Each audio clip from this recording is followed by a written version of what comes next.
मोहतरम दोस्तों, अस्सलाम वालेकुम वरहमतुल्लाहि वबरकातुहू। प्यारे अज़ीज़ दोस्तों, आइएगा आज की इस वीडियो के अंदर बताऊंगा रिज़्क हासिल करने के 15 तरीके। प्यारे दोस्तों, आजकल रोज़ी रोटी के लिए कौन परेशान नहीं है। हर कोई चाहता है कि मुझे उम्दा रोज़ी रोटी मिले। प्यारे दोस्तों, इस वीडियो को बहुत ही तवज्जो और इत्मीनान के साथ आखिर तक ज़रूर देखिएगा।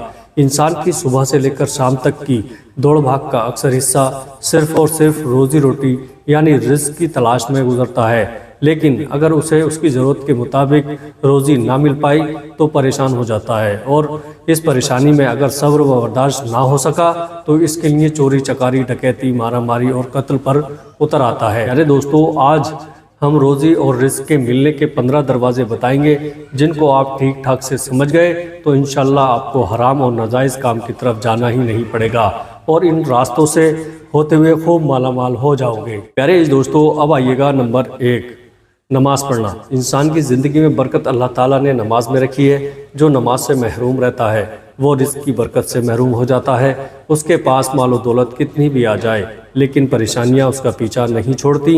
मालो दौलत के होते हुए भी परेशानियों की वजह क्या है? वजह यही है कि उसकी ज़िंदगी और माल में बरकत नहीं है। प्यारे दोस्तों, सिर्फ माल की कसरत ज़्यादती है। अब आप खुद फैसला करें कि नमाज छोड़कर किसका नुकसान कर रहे हैं। प्यारे दोस्तों, अब आइएगा नंबर 2, इस्तगफार करना। इस्तगफार का मतलब होता है कि अपने गुनाहों की माफ़ी मांगना, चाहे वो जानबूझकर किए हों या अनजाने में लोगों के सामने किए हों या अकेले में। अगर हम अपने गुनाहों का हिसाब करने बैठ जाएं तो हम सोच भी नहीं सकते कि दिन भर में कितने गुनाह हो जाते हैं। इसलिए इस्तिग़फ़ार से न सिर्फ हमारे गुनाह माफ़ होते हैं बल्कि हमारे रिज़्क बढ़ जाता है और ऐसी जगह से रिज़्क आने लगता है कि हमें वो गुमान भी नहीं होता कि ऐसा हो भी सकता है। मैंने तो आजमाया है, अब आपकी बारी है। प्यारे दोस्तों, अब आइएगा नंबर 3, सदका करना। अल्लाह के रास्ते में अल्लाह ही के नाम पर अपनी कमाई में से किसी की ज़रूरत पूरी करना।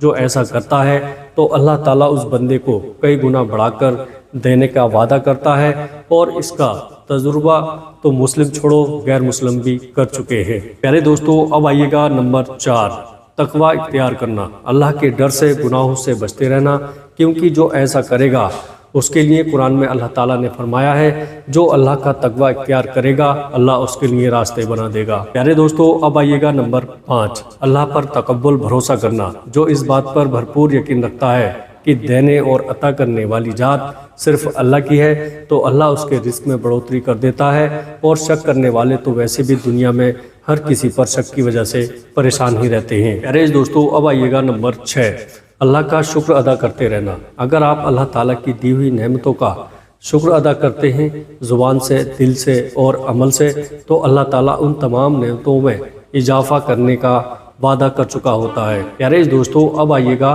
नंबर 7, माँ बाप की फरमाबरदारी करना। अल्लाह ताला ने कुरान में कई जगह पर अपने माँ बाप का हुक्म मानने को कहा है और उनकी नाफरमानी पर अपनी नाराज़गी जताई है।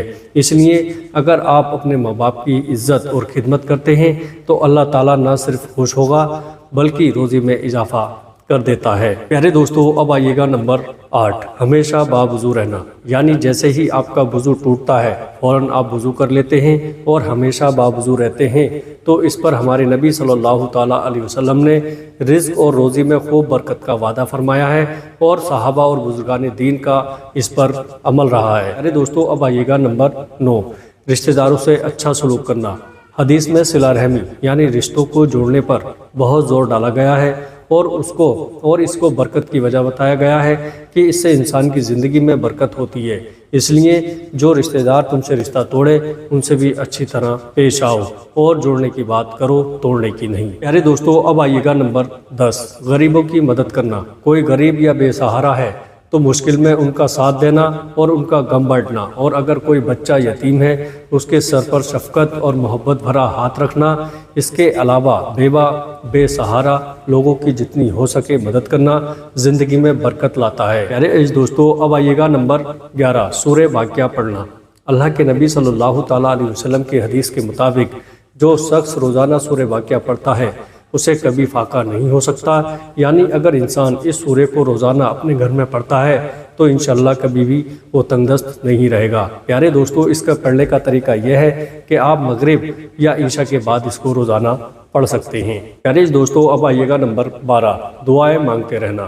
پیارے دوستو، دعا تو ایک مسلمان کا ہتھیار ہے۔ اگر ہمارے نبی کو جب بھی کوئی ضرورت پیش آتی تو آپ مسجد کی طرف رخ کیا کرتے اور اللہ سے اس چیز کے لیے دعائیں کرتے تو اللہ اس دعاؤں کو قبول کرتا تھا۔ پیارے دوستو، ہم نے اللہ سے مانگنا چھوڑ دیا، جس کی وجہ سے کئی بار ایسا ہوتا ہے کہ ہم کئی دروازے کھٹکھٹاتے ہیں تو مایوسی ہاتھ لگتی ہے، لیکن ہم سے اتنا نہیں ہو پاتا اللہ کا دروازہ کھٹکھٹائے۔ پیارے عزیز دوستو، اب آئیے گا نمبر 13، نفلی عبادت کرتے رہنا۔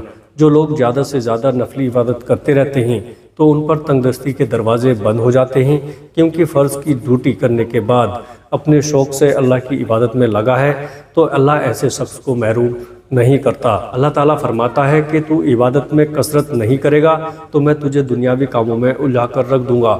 لوگ فرض تو ادا کر لیتے ہیں لیکن نفل نماز کو نفل سمجھ کر چھوڑ دیتے ہیں، جس سے رزق میں رکاوٹ آ جاتی ہے۔ پیارے دوستو، اب آئیے گا نمبر 14، حج اور عمرہ کرنا۔ حج اور عمرہ بھی تندرستی کو دور کرتا ہے، کیونکہ حج اور عمرہ کرنے سے گناہوں سے انسان پاک ہو جاتا ہے اور اس پاک انسان کو اللہ تعالیٰ خوب نوازتا ہے۔